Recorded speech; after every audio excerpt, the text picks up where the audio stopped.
Let's talk about Broadway. Wait, are you thinking of starring in Broadway? I mean, maybe. Just a little. If you think I could win a Tony, just say that. Okay, wait. I'm getting distracted. No, I mean 4808 Broadway Avenue in East Tampa. Item number 47 came up to the table to bring up the subject of whether or not 4808 Broadway Ave should have the license to sell liquor and what we know as package stores. City Council had quite an important dialogue on the subject. Maybe we should start with Council Member Dingfelder. Here's my concern on this one. I went on one of those CRA walks last Saturday, and we walked around the neighborhood with about 20 citizens. And when we did, we had various issues, stormwater and potholes and this and that. But we came across one or two establishments that were packaged goods. They sold beer and wine or liquor. And one of the comments I got from the neighborhood association was, it's fine, they sell the packaged goods, but then people don't leave. They just hang around outside the stores, and it creates a community problem, a neighborhood problem. I can't speak for Councilman Goods as to why he voted against it. I'd be curious of why he did vote against it last time. Now, this is going to make a little bit more sense in a moment, but I want you to think about package stores, like the ones you see on Broadway, Nebraska,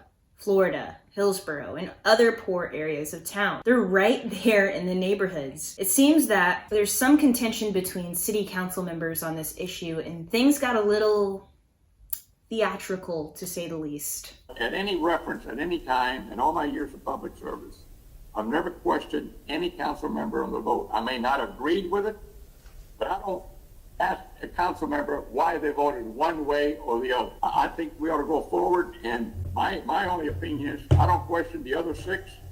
If the other six question me, be a hold to yourself, because I'll be ready. Councilman Dingfelder, your rebuttal. Mr. Miranda, I hear what you're saying. Councilman Goods and I both voted against this last time. I'm not questioning, and I would never question anybody. What I'm saying is it's helpful to have an understanding if somebody was on the fence. Perhaps Councilman Goods, since this is his district and he grew up over in that neighborhood, perhaps he has a better insight in terms of why he voted against it. Well, it's getting a little tense in here, but the issue of package stores in Black neighborhoods, it's actually a lot larger of an issue than expressed. We'll go over that in a bit, but first, let's hear how they voted. The question for item 47 was whether or not to approve a liquor license for a package store on 4808 East Broadway Avenue. For the record, Dingfelder and Goods voted no. Meanwhile, Miranda was absent at the vote. However, the others all voted yes, which means yet another package store in Port East Tampa has been approved. Councilmember Goods actually has a lot to say about that, and it's important, so let's hear it. I implore all of you to get a chance to go on the walking tours. I think that's why Mr. Dingfelder's mind is kind of waking up a little bit, because what happens with these establishments, you can't find any of these other establishments in anybody else's community. They're not package stores inside of the community. And they bring on slum and blight, bring on drugs and alcohol. It's what I used to call back in the day when I would get up and go to work at 5 o'clock at the police department. I'd go to 29th and Lake, and I say everybody's waiting for their medicine. Everyone's waiting for their medicine. They're waiting for the alcohol, the liquor to open up,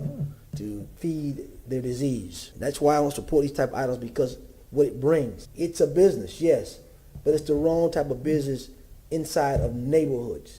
What Councilmember Goods says should resonate with all of you.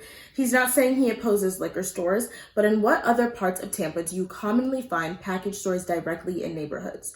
This is an example of systemic slumming of East Tampa. The city approves package stores like this while simultaneously approving more policing to deal with the problems these package stores cause. And this isn't just some made-up East Tampa story. This has been studied.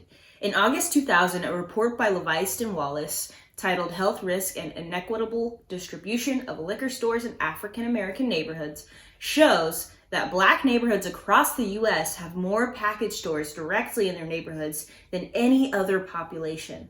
This is by design and contributes to poor living conditions in these neighborhoods. A study by the Partnership to End Addiction in 2011 found a co-relationship between youth homicides and neighborhood package stores. Here's a direct quote from the study.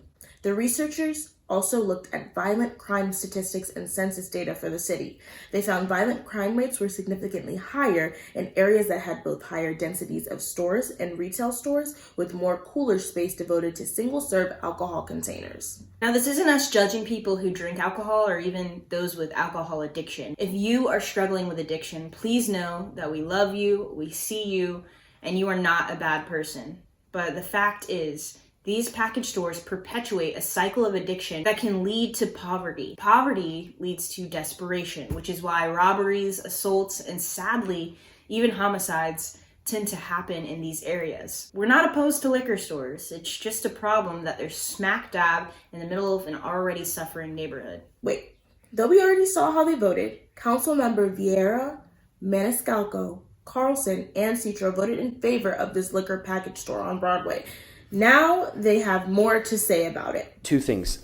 Marty suggested that we try to address the issue systemically. One would be getting together with the neighborhood associations and explain to them what competent substantial evidence is. The other thing, though, if you want to have a discussion, a workshop or something on creating a systemic solution, I think we would all support that. Councilmember Carlson, who voted yes on the package store, does suggest a broader conversation around the larger systemic issues. I feel as though we, the people, have already been discussing it, and I, for one, am tired of talking about it. The solutions are right in front of us.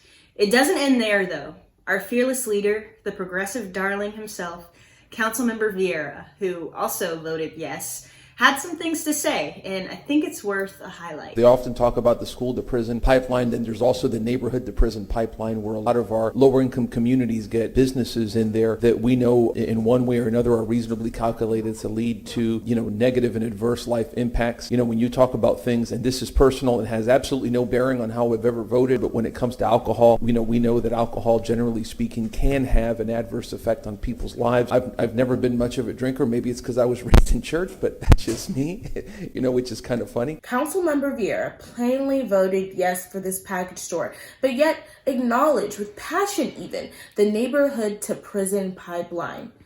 He says on the record he understands the problems these types of package stores and neighborhoods cause, yet unapologetically voted in favor of it. This really doesn't sit well with me and makes me wonder why progressives are so supportive of him. His actions show us what he thinks of Black people and the people of East Tampa. He wants the systemic injustices to continue, and that is why he voted the way he voted. Call him and let him know about this trash vote and how you really feel. As a friend of Bill W. and the lifestyle I led and was raised in, I understand your point about people needing their medicine. Councilman Dingfelder, we have the perfect opportunity to speak together. I believe we have something coming up concerning AB sales. I think this would be perfect questions for us to raise during that conversation. Let's face it, gentlemen. If we would take out the waiver for distancing, half the bars in this city would be closed down. We have to realize that with some people, alcohol is a major problem. Let's look at the things that alcohol make other people do. Let's not even go into domestic violence. Let's not even go into robbery. Let's not even talk about assault and batteries. Let's take that out of the question. But we have the perfect opportunity coming up to discuss alcohol sales, and I think that's the time when we really need to take the deep dive and figure how this council is going to help change those ordinances. Good old Citro, also naming his personal issues with alcohol addiction and the problems that can come along with addiction. It's wild. He also knows of these systemic issues, but yet voted yes for the package store. Instead, he seems adamant about wanting to talk about it later. When it comes to Black neighborhoods, it's always later. This is one of the millions of reasons why Citro gotta go. Councilmember Citro and Dingfelder brought up an important workshop I think all of us need to be at. April 22nd, they're going to be talking about alcohol and social distancing rules. I think that it's a good time to bring up all of these issues and elevate these points. Mark your calendars for April 22nd. We'll be sure to send out more information and bulletins so you know as much as possible to get prepared for this meeting.